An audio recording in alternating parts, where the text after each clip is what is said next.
Bismillahirrahmanirrahim. Mr. Chairman, His Excellency Mr. Ilham Aliyev, President of Azerbaijan, Honorable Heads of States and Governments, Excellencies, ladies and gentlemen. First and foremost, I wish to extend my heartiest congratulations to the Republic of Azerbaijan for assuming the chairmanship of the non-aligned movement and for hosting this summit. I thank Azerbaijan for the warm hospitality accorded to my delegation, as well as the excellent arrangements made for this event. At the same time, I wish to express my sincere appreciation to Venezuela for chairing and steering the work of the movement over the past 3 years. Mr. Chairman, I'm truly honored to be here at this year's summit. The last time I addressed this event was in 2003, when Malaysia was chair of the movement. It was 16 years ago, and much has changed since then. Today, I'm here to speak on the topic of upholding the Bandung Principles to ensure concerted and adequate response to the challenges of the contemporary world. The Bandung Principle were framed more than 6 decades ago, and obviously so much more would have changed since then. Yet, we are reverting to these principles, and it could only mean that they are either timeless or had managed to remain relevant until today. To my mind, we owe it to the wisdom of the Founding Fathers that saw how important it was to have an independent group of nations that refused to be dragged into either side of the Cold War and to a certain degree act as a stabilizing entity between the two blocs. The Cold War may be over, and the ideological differences may not contribute to diplomatic rows anymore, but the world is still not peaceful. We may also not witness another great war, at least not just yet, but the destruction and casualties from smaller wars, civil wars, invasions, insurgencies, and occupations are equally devastating, if not worse. Of course, modern and sophisticated weapons contribute much to this end. It is against this backdrop that we gather here today, hoping to find rhyme and reason to deal with the challenges of the contemporary world. Mr. Chairman, back in 2003, I said the world lives in fear. It was said at a time when the statement was that you are either with us or against us became a catchphrase to bully small and peaceful nations into supporting and justifying military actions against another country, alleging that it is a threat to the rest of the world. It was said just a few weeks before Iraq was invaded. All that was required to justify the attack was to accuse Iraq of hoarding weapons of mass destruction, or WMDs. The invasion was launched, the nation utterly devastated, and then occupied. By then, the military operation is multilateral when like-minded hawkish nations were roped in, forming the so-called coalition of the willing, a benign name for a terrible warring bloc.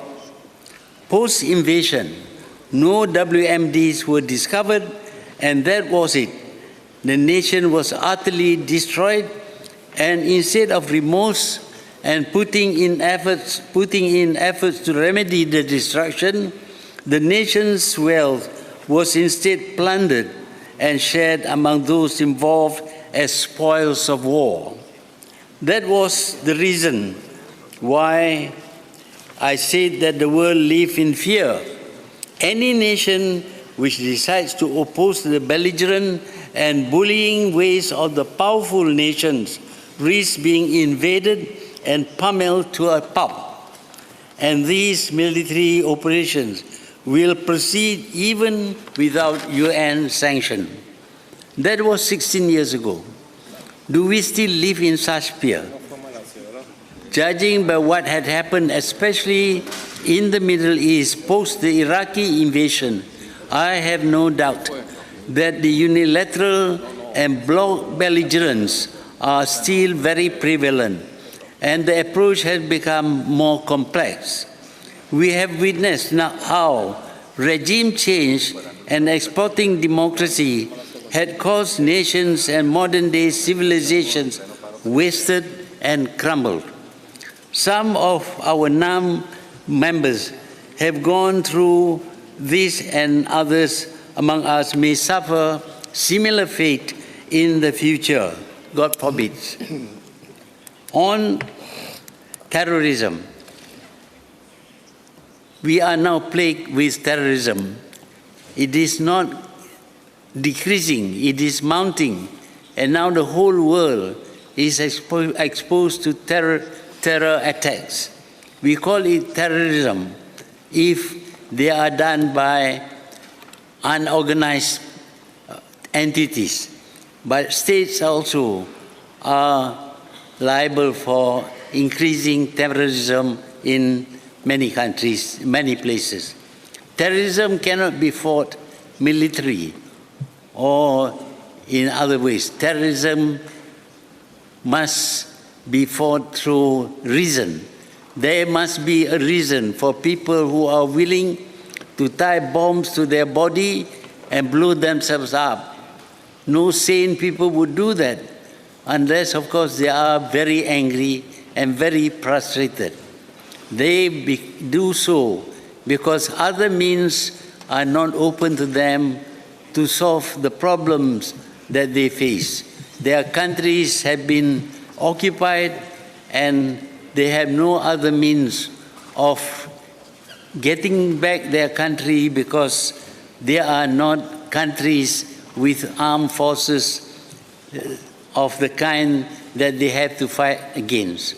So until we until we find the reasons for their terrorism and we attend to those reasons and cure them, terrorism is going to continue, and it will even mount to affect all the countries of this world. So I would urge countries which are interested in reducing terrorism to find out why they should do all these nasty things. There must be a reason for their doings. And once we discover the reason and attend to the reason, then it may be possible that the terrorism would be reduced or even eliminated. Mr. Chairman, while the threat of war looms over our heads, trade disputes, which are fast turning into trade wars, are causing havoc on our economies. The uncertainties they cause have led to nations becoming unable to plan and develop their countries, impoverishing their people, and causing social disorders, and are capable of giving rise to civil strifes, insurgencies, and conflicts. The trade wars are proving to be equally damaging and devastating, and using trade as a weapon today is an insidious way of choking nations out of their lives. I believe the increasingly damaging and protracted trade disputes has left Malaysia and other nations wondering when will it end and what kind of devastations will be left in its wake. Whether we like it or not, a trade war between the world's largest economies is bound to fracture the world trading system. Businesses need to plan smoothly and avoid disruptions, but tariffs, counter-tariffs, and other impediments to free trade may now become the new normal. The US-China mega trade war may be a symptom of something far worse, growing rivalry between the world's two biggest powers, lasting indefinitely. And as I said before, even if geostrategic rivalry is not already behind their current trade dispute, it is likely to result from a prolonged trade dispute on a global scale. Unfortunately, for Malaysia, we are caught in the middle. Economically, we are linked to both markets, and physically, we are also caught in between because of our geographical situation. We have cautioned our ASEAN neighbors on the need to cushion the impact of the superpower coalition by enhancing our national resilience. This means building capacity by developing our competitiveness. To our NAM friends, I believe we must all do likewise. Ladies and gentlemen, honorable delegates, when I spoke at the United Nations recently, I shared with the delegates that Malaysia had launched a campaign to criminalize war. The basis of the campaign is that it is ridiculous to hang a murderer for killing one person, but to glorify the people who are responsible for the death of millions of people. As we are all aware, modern wars are total in every way, for not only will combatants be killed by innocent people, the children, the sick, and the incapacitated will be casualties as well. On top of that, whole countries are devastated and trillions of dollars lost. In the end, both victors and losers will suffer. As such, while we consider ourselves civilized, we are, however, still very primitive, since we accept killing people as a way to settle disputes between nations or within nations. We believe that there are other ways of settling disputes. We can negotiate or submit to arbitration by third parties, or we can resort to the courts of law, the World Court, the International Court of Justice, for example. And we say this because Malaysia does not just talk, we do. We settle disputes with our neighbors through negotiation and through the World Court. We won some and we lost some, but no one has been killed. Indeed, when one goes to court, one does not always get what one believes is rightfully ours. The same can be said with war. We do not always win.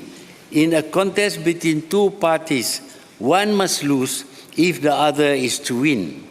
But if we use peaceful means, we can still lose, but it will cost us much less. No one would die, no land devastated. Mr. Chairman, I would like to bring to this occasion on the fate of what awaits our poor Palestinian brothers. Palestine remains occupied by a brutal regime. This regime continues to expand illegal settlements on land that rightfully belongs to the Palestinians. Worse still, Israel has announced that it intends to annex parts of the West Bank, a move that clearly violates international law. Israel has claimed that Jerusalem is now their capital.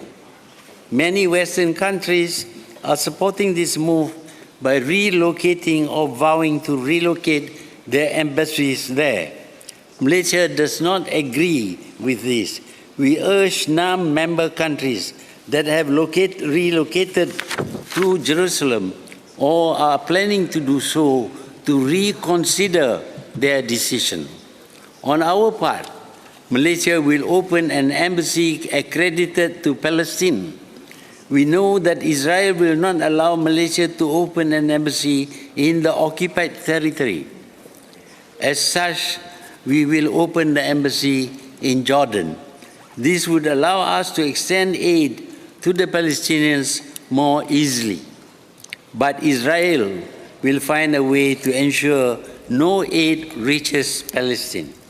It is clear that what the regime wants. Every day, it is working on how to choke the life out of Palestine and the Palestinians. And one cruel and inhuman approach is to confiscate more and more Palestinian land until there is no more left. Yet, the international community does nothing. The international community is unable to do anything. It is unfortunate that a world organization set up by the powerful nations now see those very people ignoring the resolution of the world body. Now we see others doing the same. Mr. Chairman, since I last spoke, I have noticed that the movement is not what it used to be. Before, NAM used to speak as one. We were united in our stand, bound by the 10 Bandung Principles. We spoke courageously and clearly about respecting sovereign equality, territorial integrity, and independence of state. We defended principles of justice and international law. We unquestionably respected the right to self-determination. We did all this and more by working together. Unfortunately, this is not the case anymore. We are fragmented. We are divided not because we do not believe in our shared values or principles, but because we have been tempted by the promise of economic benefits or favorable trade conditions. We have been enticed by some of the powerful countries. Either that or we have been frightened to extend our bending to the extent of bending to the will of the powerful. They have threatened us and with punitive measures such as embargoes or sanctions, or even worse. We are no longer united. Instead, we bicker with each other. We take every opportunity to speak up against the other. I am sure we have our differences, as we have always had, but those differences can be resolved through dialogue and negotiations. There are peaceful means available, and we should make use of them. We should not give in to the powerful countries and give them the satisfaction of seeing us divided. This would only empower them further to continue their warmongering and oppressive ways. And that is what has led us to where we are right now. Mr. Chairman, the theme of this year's summit, upholding the Bandung Principles to ensure concerted and adequate response to the challenges of the contemporary world, is fitting indeed. In the dangerous world we currently live in, we must defend and champion the 10 principles of the 1955 Bandung Conference. But we must do this together. Only then can we continue to revive the movements towards meeting its objectives. Only then can we put a stop to the injustices that we see today. Only then can we see a stable, peaceful, and harmonious world. And only then can we, the members of the non-aligned movement, stand tall and proud that we are not lackeys of the bullying and arrogant nations. I thank you.